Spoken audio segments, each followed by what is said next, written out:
लक्ष्मीवरून कथा द्वापारयुगातील गोष्ट. त्या काळी सौराष्ट्र देशामध्ये भद्रशहा नावाचा राजा राज्य करीत होता. तो मोठा विद्वान व वेदांत जाणणारा होता. त्याच्या राणीचे नाव सुरचंद्रिका असे होते. त्यांना 7 पुत्र व शांबला नावाची एक कन्या होती. राजकन्या एके दिवशी आपल्या मैत्रिणीसह नगराबाहेरील उद्यानात विहार करीत असताना राजवाड्यामध्ये एक चमत्कारिक गोष्ट घडून आली. त्या दिवशी लक्ष्मीच्या मनात आले की आपण राजवाड्यात जाऊन सुरचंद्रिका नावाने प्रजेच्या कल्याणासाठी लक्ष्मी व्रताची आठवण करून घ्यावी.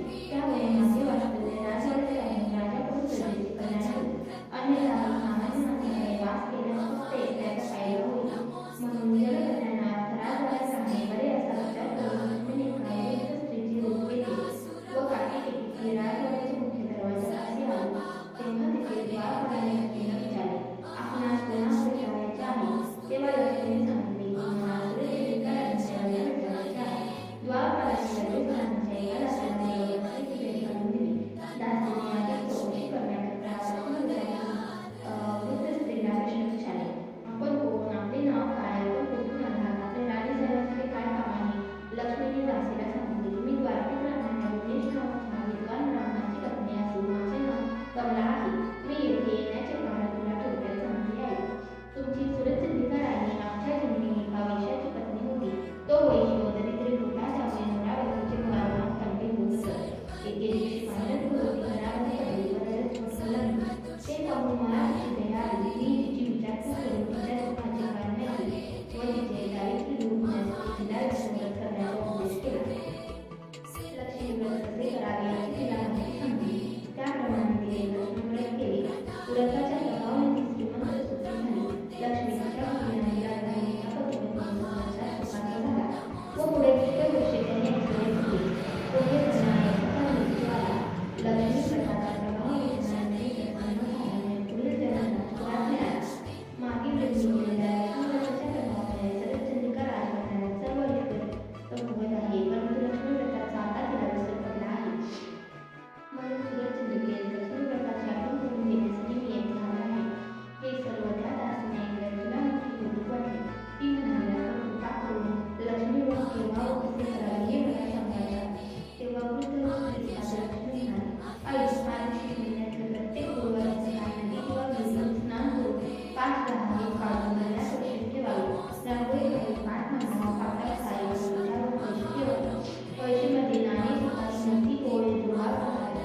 जवळ जमीन लावा, पैशावर 8 बाजूला हळदी कुंकवाची बुंदी ठेवावी. लक्ष्मी नावाने पूजा करावी. तुपाचे नैवेद्य दाखवावे.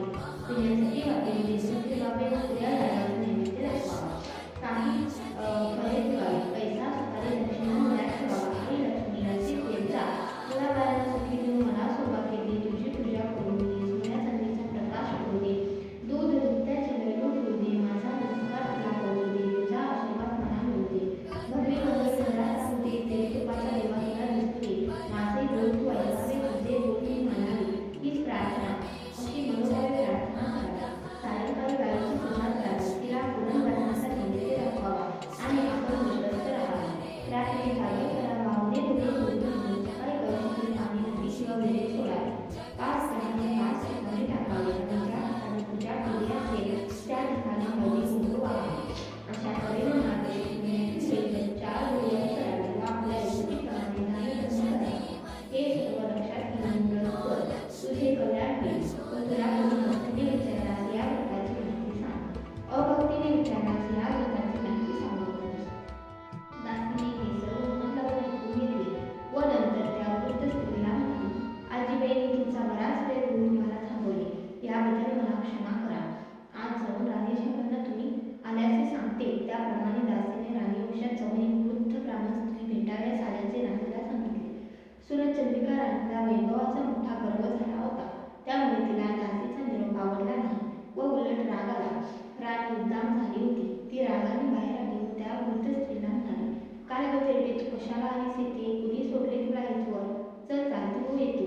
लक्ष्मी म्हणाली, दुष्टी, इतकी उन्मत्त कशाने झालीस? तुझे उद्दाम वर्तन पाहून मला क्षणभरी येथे राहावेसे वाटत नाही. आजचा दिवस लक्ष्मीचा असता तू माझी अवहेलना केलीस, त्याचे फळ तुला लवकरच मिळेल. असे म्हणून लक्ष्मी तिथून चालू लागली. लक्ष्मी राजवाड्यातून रागाने बाहेर पडत असताना वाटेत श्यामबाईच्या दृष्टीस पडली. तेव्हा श्यामबाई शांबाईने तिची आस्थेने विचारपूस केली. लक्ष्मीने राजवाड्यात घडलेली सर्व हकीकत तिला सांगितली, कारण श्यामबाईने तिथे राहू नये असे तिला वाटत होते. श्यामबाईने लक्ष्मीचे बोलणे शांतपणे व नम्रपणे ऐकून घेतले व त्याच दिवशी व्रताचा आरंभ केला. मार्गशीर्ष महिन्यातील तो पहिलाच गुरुवार होता. लक्ष्मीच्या प्रसादाने श्यामबाईचा विवाह सिद्धेश्वर नामक राजाच्या बालाधर नामक राजपुत्राशी झाला व श्यामबाला पतीपुरी राजवैभवात नांदू लागली. इकडे लक्ष्मीचा कोप भद्रेश्वर राजाचे राज्य लयास गेले. सर्व संपत्तीसह राजा राज्यभ्रष्ट झाला. त्याचे सर्व वैभव होऊन त्यास दरिद्री अवस्था प्राप्त झाली. राणीच्या आडमुठ्या वागण्यामुळे राजकुमारी सोडून गेली. वेळेवर खाण्यास अन्न नाही, पांघरावयास वस्त्र नाही अशी स्थिती झाल्याने राणीने आपल्या जावयाकडे जाऊन सहाय्य मागण्याची राजाला सूचना केली. राजा त्याप्रमाणे फिरत फिरत जावयाच्या राजधानीत आला व नदीकाठी विश्रांती घेत असता त्याला श्यामबाईच्या दासीने पाहिले व राजवाड्यात जाऊन श्यामबाईच्या कानावर घातले. ते ऐकून श्यामबाईने आपल्या वडिलांना वस्त्रे व भूषण व घोडा पाठवून मोठ्या आदराने बोलून घेतले. त्यांचा आदर सत्कार करून घराचे वर्तमान विचारले. सर्व ऐकून श्यामबाईस वाईट वाटले. श्यामबाईने पित्यास 4 दिवस पाहुणचार करून द्रव्य देऊन दिला. भद्रेश्वर राजा ते रव्याचे भांडे घेऊन घरी आला. त्याने सुरचंद्रिकेस ते दाखविताच त्याचे कोळसे झाले. काही दिवसांनी सुरचंद्रिका आपल्या लेकीकडे गेली. तो दिवस मार्गशीर्ष महिन्यातील 4था गुरुवार होता. श्यामबाला नेहमीप्रमाणे लक्ष्मीव्रताच्या बडबडीत होती. पूजा आटोपून प्रार्थना करीत होती. राणीने ते पाहिले तेव्हा त्या व्रताची तिला आठवण झाली. आपली चूक तिला कळली. तिने लक्ष्मीची क्षमा मागितली व कळकळीने प्रार्थना करून तिने लक्ष्मी व्रतही केले व मुलीला घडलेली सर्व हकीकत सांगितली. मातृपितृभक्त मुलीला आपल्या आईवडिलांची दया आली. तिने आपल्या नवऱ्याला सांगून आपल्या बाबाचे राज्य परत मिळवून दिले व आईला राजवाड्यात पोहोचवले. मग तिचे भाऊही घरी परत आले. राणीने अत्यंत भक्तीने लक्ष्मीव्रताला सुरुवात केली. लक्ष्मी तिच्यावर पुन्हा